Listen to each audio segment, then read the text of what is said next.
God morning.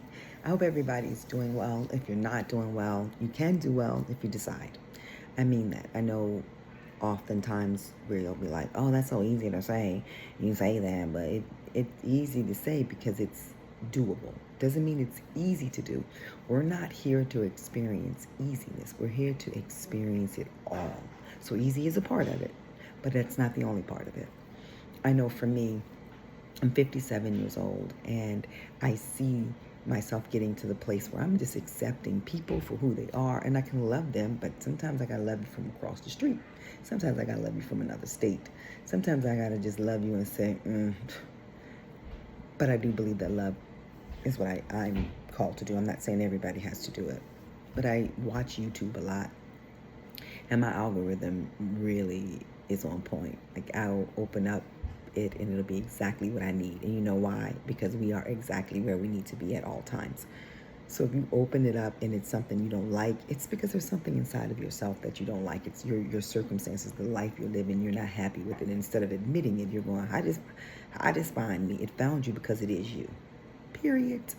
I could be wrong, but I'm not. Anywho, I do believe that we all have the right to have our thoughts and our opinions that work for us. Where it gets gray and shady for me is if your actions harm someone else, then that's not the action you should have taken. You're never here to harm anyone except for in self-defense. I grew up very stable um, until I was 14. When I was 14, I discovered through a nosy person that my father was not my birth father. Nobody was going to tell me. He knew it because he adopted me. Of course, my mother knew it because she had me. My grandparents knew it. My aunts, my uncles knew it. Family members knew it. Nobody told me.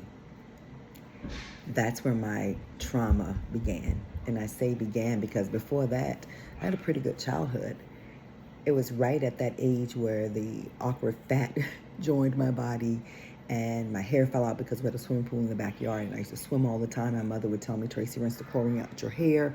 I wouldn't rinse it out my hair, so my hair started falling. I had chunks of hair falling out, so she had to cut it really short, and I had to start the 8th grade with what's cute now because everybody likes the Toni Braxton, but at that time it was not cute.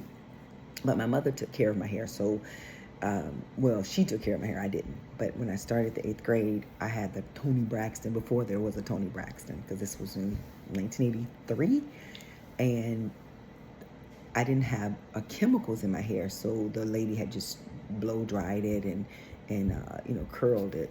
Miss Michelle, or was it Miss Brenda? It was one of the two because I had two stylists when I was a little girl. My mom used to take me. My sister and I got our hair done every 2 weeks. Anywho, Miss Michelle. It was Miss Michelle. Miss Michelle told my mother to. It was the name of the beauty salon was Blair's because it was right on top of Blair's drugstore. And she told my mom she needed to stop swimming because she's not rinsing this chlorine out and it's breaking her hair off. I didn't listen. Anywho, when I discovered that my father was not my birth father, I was devastated. But I wasn't allowed to feel the devastation because of the type of family I grew up in. It was like, you better be grateful. He took your father didn't want you, he did. And so I had to shut that down. I spent many years making decisions I understand now based upon that fact that I thought that I didn't have a right to feel. I have to just accept whatever somebody gives me because I better be grateful they even like me.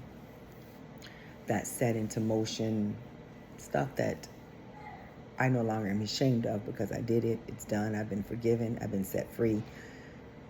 And it was before social media, so you won't know about it. Anywho, I was saying, okay, let me get back to that thought because it was a pretty important one I wanted to talk. Oh, my hair. So I went to school that day, that first day of school, and it was hot because I'm in Virginia, and my hair sweated out. So it went from being a really cute, they called it Dorothy Hamill, really cute, short and sassy, till when I left school it was short and nasty. It was because I didn't have a relaxer, it just looked like, and some parts straight. And the boys picked on me something terrible. Now I have a mouth, so they didn't know and don't know to this day how much it bothered me because I had a mouth and I could get down with the get down. I remember I liked this boy. His name was William.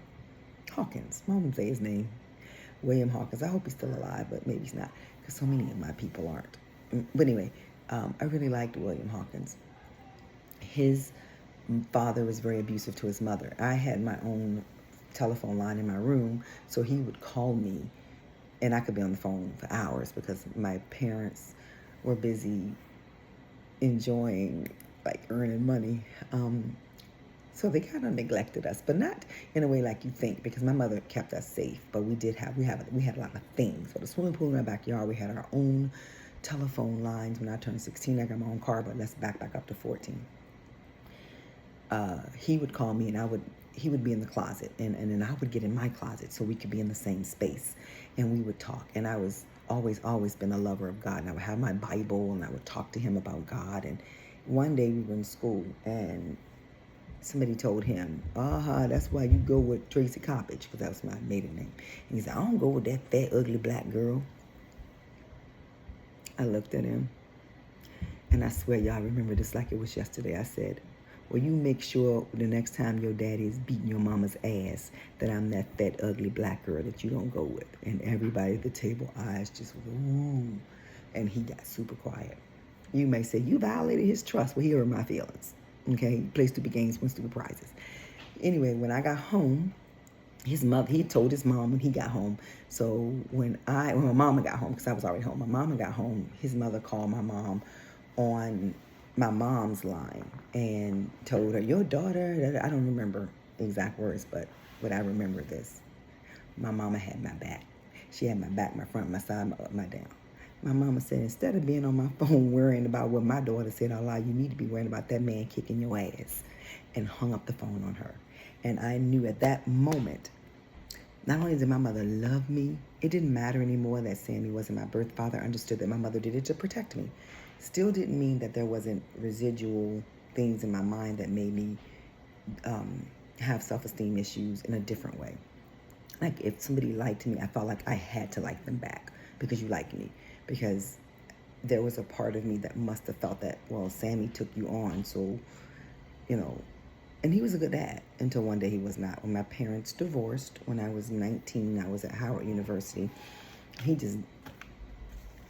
became Casper the Unfriendly Ghost. He just disappeared and took the car back that he had given me because his then girlfriend needed a vehicle, and I was getting a lot of tickets in DC on the car.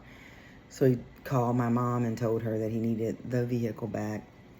And then he called me, and I remember this so well. I said, I'll drive that bitch in the river before I give it to you. And he said, you just like your mama. You a money-sucking leech, just like your mother. My mother was not a money-sucking leech.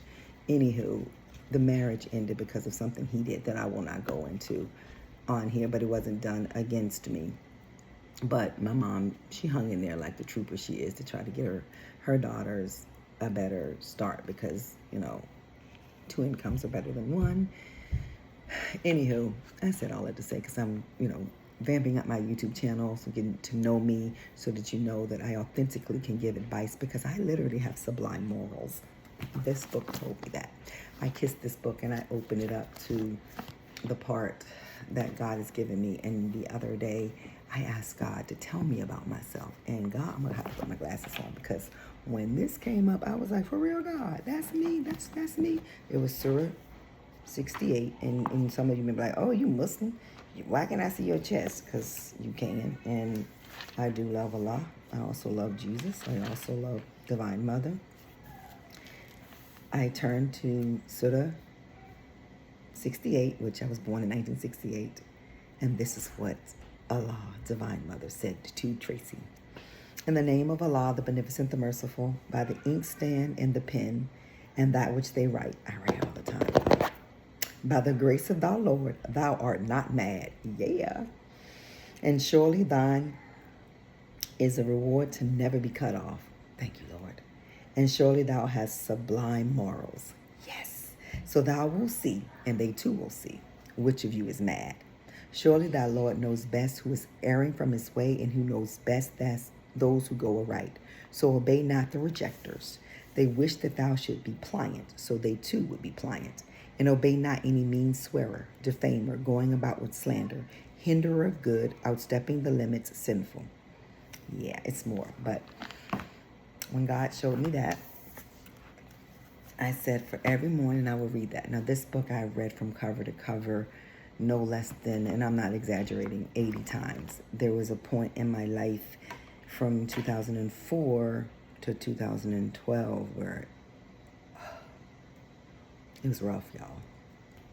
This book, teaching yoga, opening myself up to the wonders of God, got me through.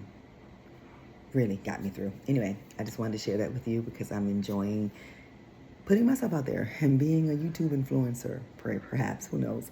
But I think I'm supposed to say like, share, subscribe. I'm Tracy Lene. Y'all have an amazing day. Bye.